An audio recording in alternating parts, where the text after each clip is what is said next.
Welcome back to The Local Show, a service of Gettys Federal Savings and Loan and Safe Harbor Wills and Trusts. The Local Show, featuring conversations with business owners, employees, and local business leaders about their successes, challenges, and reasons for doing business right here in Central New York. The Local Show, locally produced by Zoey Advertising. Now, here are your hosts, Tom and Steve. We're back again, folks. Thank you for joining us on this weekend. We know you have better things to do, but Tom, the fact how that do they you know spend some that? time because everybody's got better things to do, right? You know, some of us have houses that are just torn apart.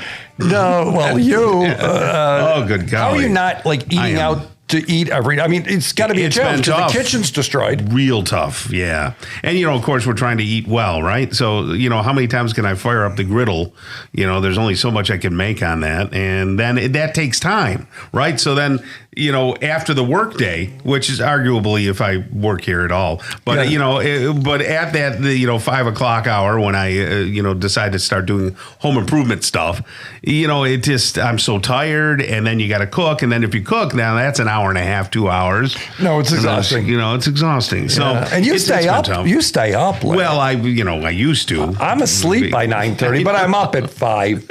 Yeah, or whatever absolutely. it is. So it's been tough. Yeah, it's just been a couple times we've cheated and had bad meals, and pizza's not good. No, it's just not good in any way, shape, or form. No, but I sleep good, even Tom, on my mattress maker's mattress. Yes, of course. Yeah. Oh my gosh! And the fact that they have one that's large enough for you is amazing. It's a king. I'll give you that. Okay, Yeah. I'm like that.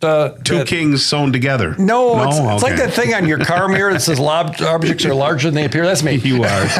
You're a large object, all right. But we got our mattresses, and several of the Zoey team got our mattresses out at Mattress Makers, right across from our friends at Fleet Feet. Yeah, on Bridge Street. Even Big Nick sleeps on one. My Big Nick. Well, you got a mattress and you had to resize it, because he grew, so got that going on. But one thing I failed to mention before, and Charlie actually reminded me, I got a text from Charlie. Mm-hmm. Don't forget about the one in Cicero across from Chick-fil-A. Yes, and there is one there, and they're rolling there. So if you want to buy a mattress that's made around here, go to Mattress Makers. If you want to buy one that was made far away, marked up a couple 1,000%, go somewhere else. Mattress Makers on Bridge Street and across from Chick-fil-A, Tom. No need to pay more. There you go. So we have some new guests on the show today.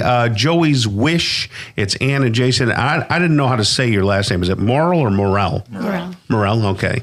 All right. So you guys, you can choke right up on those microphones, get right up in there. Yeah. So I don't know much about the organization. The organization's name is Joey's Wish, and it's joeyswish.org if folks want to follow along and get online and check that out. So tell us, what is Joey's Wish? What is the organization? Why did you start it? And what do you seek to accomplish with it? Well, last May, we lost our son to an overdose. Mm-hmm. I originally had said to Jason, we should do a walk around next year and donate the money to the local outpatient rehab that he was going to here in Camillus. Gotcha. And we talked about it for a couple of weeks. And he said, Ann, that's not good enough. I always tell people I have this analogy that when people start using opioids, there's a light switch that goes on in the brain and there's no off position. They can dim it with inpatient, outpatient rehabs, counseling, meetings. He was going to church. He was working full time, doing all the things he could to dim his light.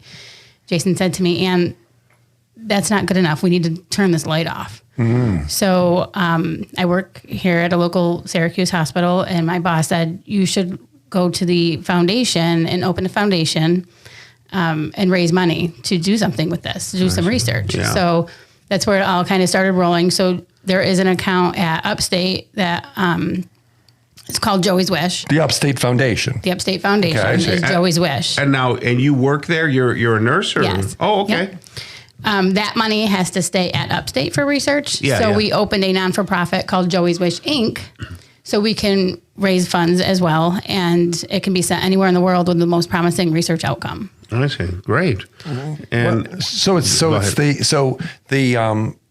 I'm so sorry for your loss. Thank you. And I think sometimes people say that because they don't know what else to say. But it sounds like the devastation that you personally experienced, you don't want other people to absolutely deal with or go. Well, they deal with it. They deal with it, and I know several individuals that lives have been lost. People I know. Yeah. In this space. And we feel there has to be an answer, and without research, there'll never be an answer. So our goal is to raise as much money for research as we can, and hopefully we'll have a research coming into the area. Upstate is currently looking for one, I'm told, from the foundation. But so research to well, obviously to save lives. But what are the hopes? What are the things that people are talking about that can make a difference?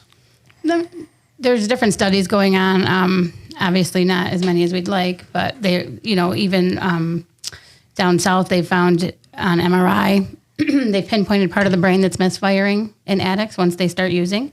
So they've actually have an electronic device, like a pacemaker that goes that wires up into the brain. There's only been, I think, 3 studies that have gone through this, but things like that can take away that urge inside that they can't get rid of to use. Right. I've sometimes I've been with people like, well, folks that have drug addictions, like almost like they're better than that person, which offends me because I think God created us all, but by the grace of God that I didn't step into that, or have a medication from a surgery, or have a propensity to use alcohol over the top, or whatever the addiction is. So how do you deal with that? This was not a long time ago. Jason, how do you cope? I mean, I think we put our heart and soul right now into this not for profit.